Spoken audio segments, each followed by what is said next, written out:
एक बात याद रखिएगा, जो माँ आपसे पूछती है ना कि तू कहाँ जा रहा है, कब तक आएगा, ये कोई भी नहीं पूछता है। अब जैसे पत्नी रहती है, अब जैसे बच्चा घर में होता है तो माँ को कितना ख्याल रहता है। बाहर पढ़ने जाता है तो अरे बेटा तूने खाना खाया कि नहीं, सब किया कि नहीं। पत्नी क्या पूछेगी, हाँ कितना कमाया है, कितना कमा के ला रहे हो। आजकल के बच्चे अपने कुछ समय के प्यार के लिए अपनी माँ को छोड़ देते हैं। अरे तुम उनका कर्जा इस जन्म में क्या 7 जन्म में नहीं उतार सकते। भगवान जो है धरती पे अवतार क्यों लेते हैं, माँ की ममता को पाने के लिए। क्योंकि माता भी हर किसी के नसीब में नहीं होती कि हर किसी को माँ मिल जाए। तुम्हें है तो तुम कद्र करो, क्योंकि माँ जो है ना,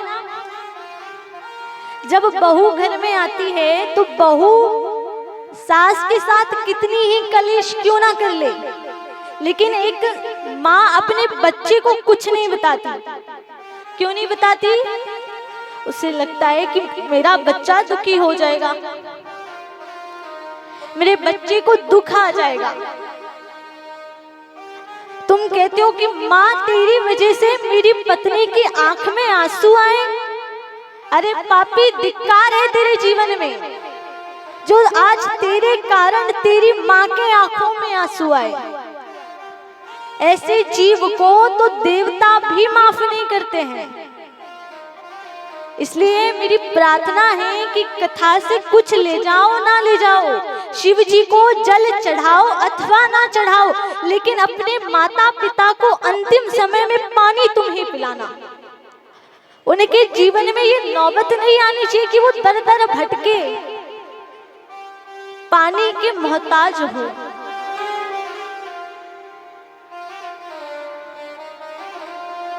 आज व्यक्ति माँ की कदर नहीं कर रहे।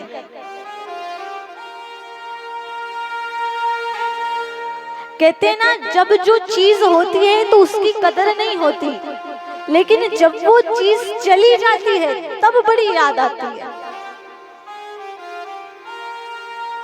अपने जीवन में माता पिता से बढ़ के हमारा कोई अच्छा सोच ही नहीं सकता। क्यों? क्योंकि दुनिया वाले तो हमेशा दुखी देते हैं, नहीं देते हैं। आपके जीवन में जब दुख आएगा ना तो दुनिया वाले बोलेंगे हाँ हाँ भैया बड़ा दुख आ गया, तेरे जीवन में बड़ा दुख आ गया, हम तो बड़े दुखी हैं, और बाहर पीछे जाके हंसेंगे। लेकिन वो माता पिता ही है जो अपने पुत्र के दुख में दुखी होते हैं।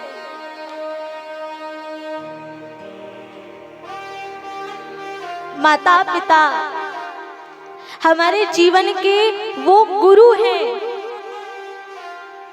जो हमें बिना मांगे ही सब कुछ दे देते हैं।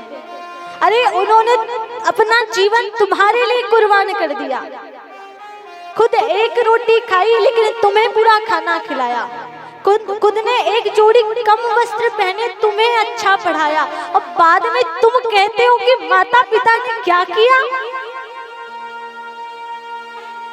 सोचिए वो माता, हम तो सोच भी नहीं सकते कि उस माँ के दिल में क्या बीतती होगी, जिसके पुत्र है लेकिन वो आज भी दर बदर भटक रही है।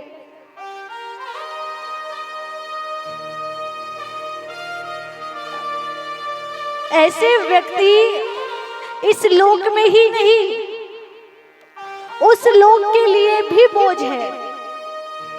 इसलिए मेरी प्रार्थना है कि अभी के प्रेम के लिए, आज के 2 कड़ी के प्रेम के लिए अपने माँ के प्रेम को मत तोलो। ये नहीं कह रहे कि तुमसे पत्नी प्रेम नहीं करती, लेकिन कभी ये मत कहना कि बस मेरा परिवार तो मेरी बीवी बच्चे हैं, तुम दोनों मेरा परिवार नहीं है।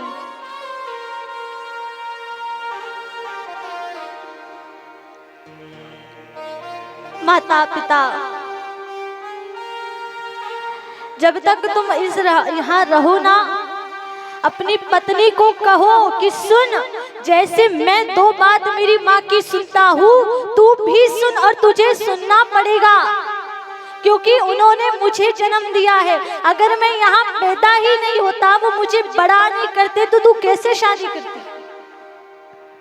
उपकार मान उनका। आजकल बच्चे क्या कर रहे हैं? अपनी माँ को निकाल दे रहे हैं। बीबी कह रही, अरे तो ऐसा कर रही, ऐसा बुरा कर रही, ऐसा ये कर रही, निकाल दिया। मैं कहती हूँ माँ लाख बुरी हो, माँ लाख बुरी हो, तो भी तुम अपनी माँ का कर्ज नहीं चुका सकते।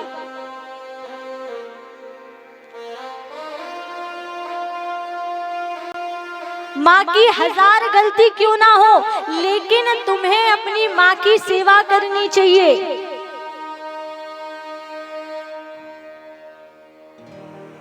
क्योंकि तुम्हें अभी इस बात का एहसास नहीं है कि वो माँ क्या है। अगर माँ दिल से दुआ दे देना कि जा बेटा जा, तेरे तू जुग जुग जिए, तो उनका आशीर्वाद कभी खाली नहीं जाता। ये प्रमाणित बात है। और अगर माँ हृदय से बद्दुआ दे देना, तो वो भगवान से भी नहीं टाली जाती।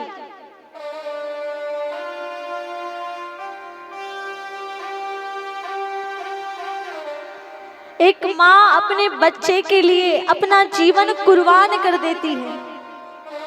खुद गीले में सोती है, पर बच्चे को सूखे में सुलाएगी कि नहीं, तुझे कष्ट नहीं होना चाहिए। लेकिन सोचिए उस माँ में क्या बीतती होगी।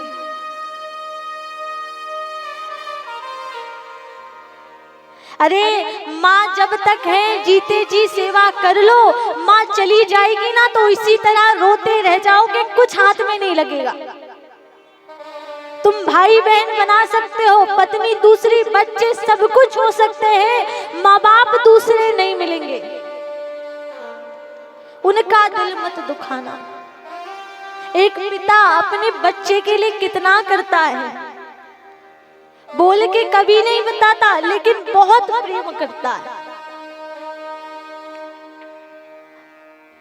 तुम्हें वो हर सुख लाके देता है जिसकी तुम्हें आवश्यकता है।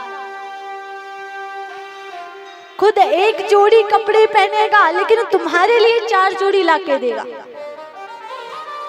लेकिन तुम उन्हें कहते हो कि भाई तुम क्या समझते हो, अरे पापा तुमको कुछ नहीं पता, तुम क्या समझोगे। अरे बेटा तुम इतने बड़े हो ना, तो उन्हीं की कृपा से हो।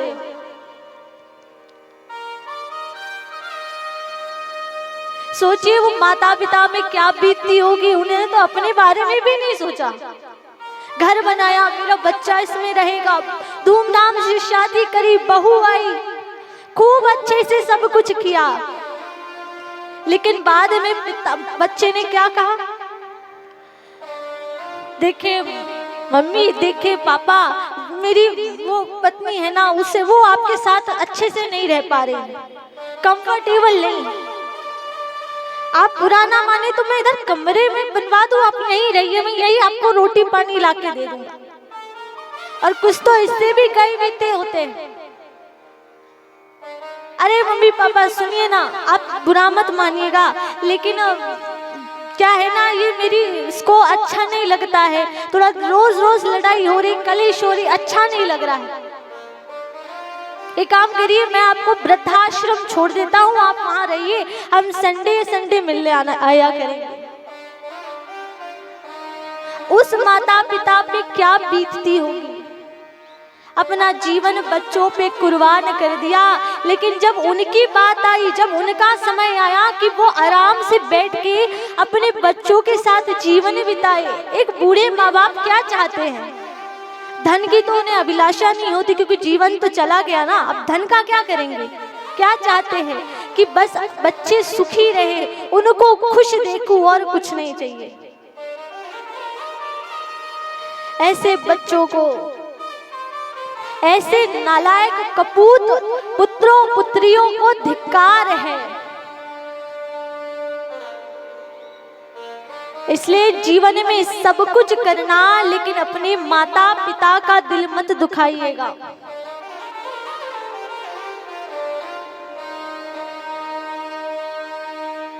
माँ कितना छोटा सा शब्द है ना,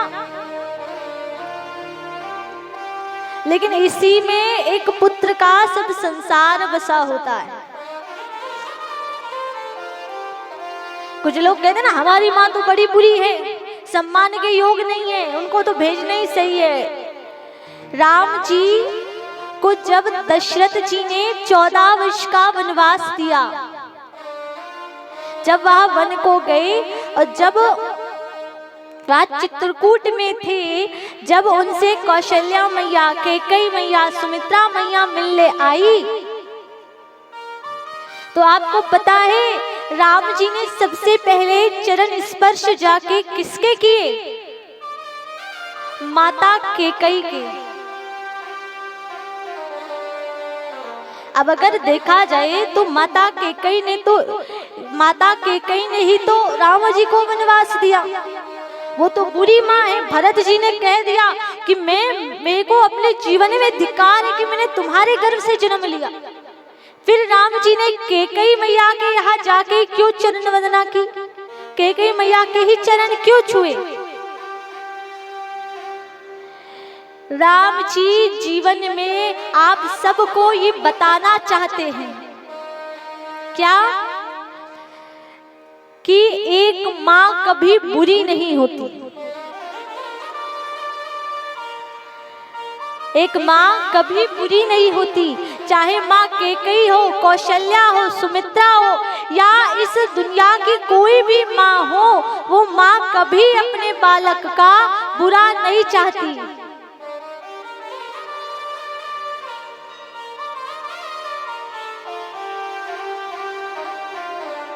आज व्यक्ति अपने पद से जो है वो विमुख हो गया है। मेरी प्रार्थना है कि जो कथा सुन रहे ध्यान से सुनिएगा और इस बात को